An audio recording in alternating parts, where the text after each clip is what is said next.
Российский судья международной категории Александр Веденин заявил, что на чемпионате России коллегия арбитров рассматривала возможность наказания фигуристки Александры Трусовой за бурную реакцию ее тренера Евгения Плющенко на оценки.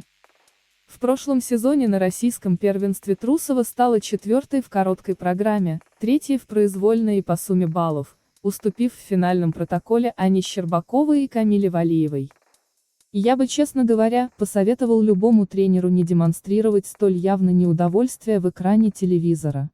Судьи тоже за этим следят, и я застал в прошлом году на чемпионате России разговоры судей, после реакции Жени Плющенко с вызывающей жестикуляцией на оценки Трусовой.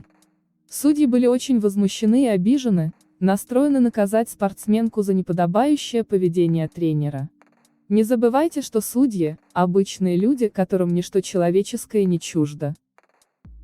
Напомним, Евгений Плющенко был недоволен оценками Александры Трусовой на прошлогоднем чемпионате России, когда она тренировалась в его академии. После проката своей спортсменки Плющенко призывал зрителей аплодировать громче, а на судейские оценки качал головой и показывал палец вниз. Также Веденин проанализировал оценки на Финляндия Трофи в женском фигурном катании и объяснил, почему они справедливы. В короткой программе однозначно победила блестяще откатавшаяся Лиза Туктамышева. А в произвольной Камила Валиева не оставила никому даже теоретического шанса выиграть. Технический арсенал, представленный Камилой, это полет на Луну.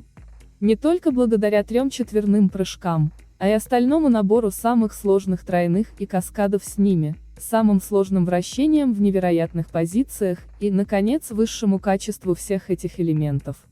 С рекордом, который установила Камила, сегодня теоретически могут бороться только Саша Трусова и Аня Щербакова.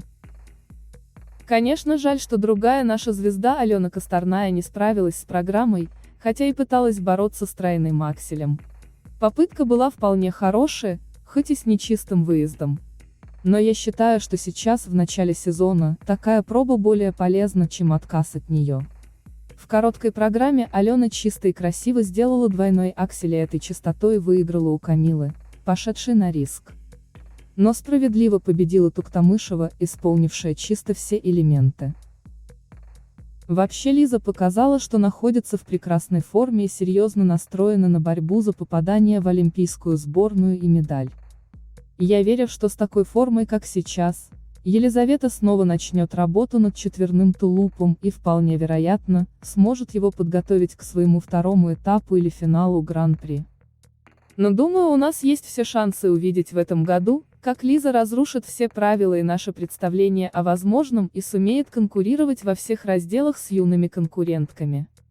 Как сформировались баллы за компоненты у всех наших девочек? Насколько я понимаю, это гораздо более субъективная оценка, чем за технику, потому вызывает еще больше вопросов. Я совсем не согласен с хейтом в интернете, что Камиле эти баллы поставили якобы ни за что.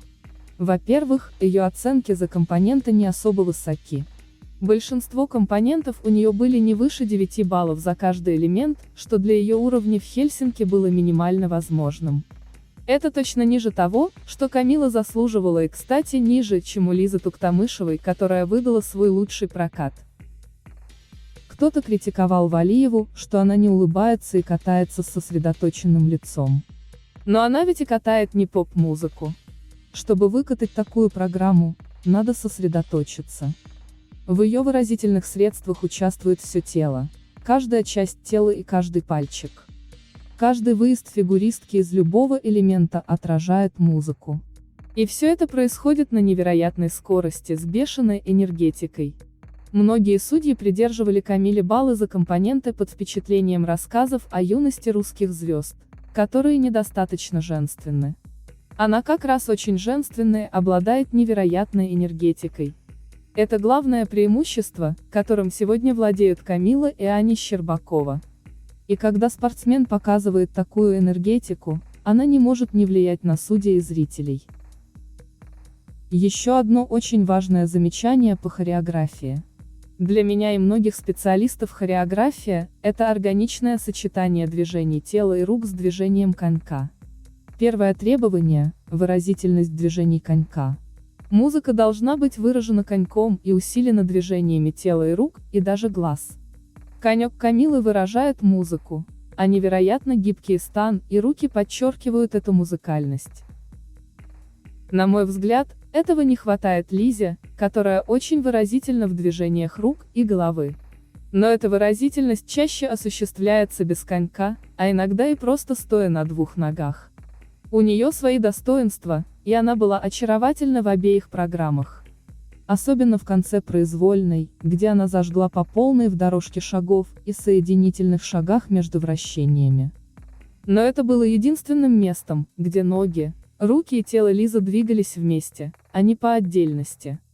В то время как у Валиевой мы видим, что средствами выражения музыки являются даже подходы и выезды из прыжков. Поэтому, несмотря на отсутствие улыбки, меня ее выразительные средства впечатляют больше. Какой совет вы можете дать Алене Косторной? Как вернуть прежнюю стабильность, сильный контент и уверенность в себе?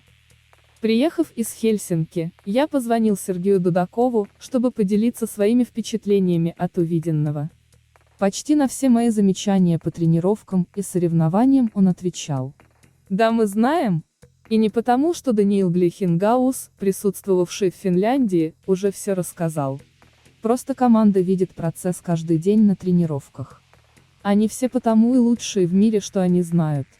А что касается Алены, то ей просто не надо было пускать коту под хвост весь прошлый сезон, когда соперницы напряженно тренировались и осваивали новые элементы. Как прокомментируете критику оценок Камилы на минувшем турнире? Например, слова американского журналиста Филиппа Херша с намеком на бонусы за страну. Позволю себе упрекнуть мистера Херша в лукавстве.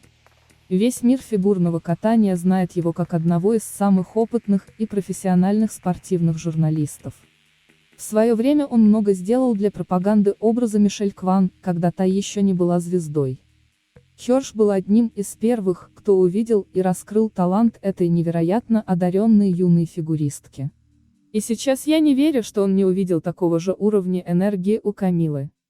Если ее энергетика сметала со своих мест спокойных, хладнокровных финнов, то уж такой эксперт, как Херш, мог что-то не заметить лишь потому, что очень не хотел этого.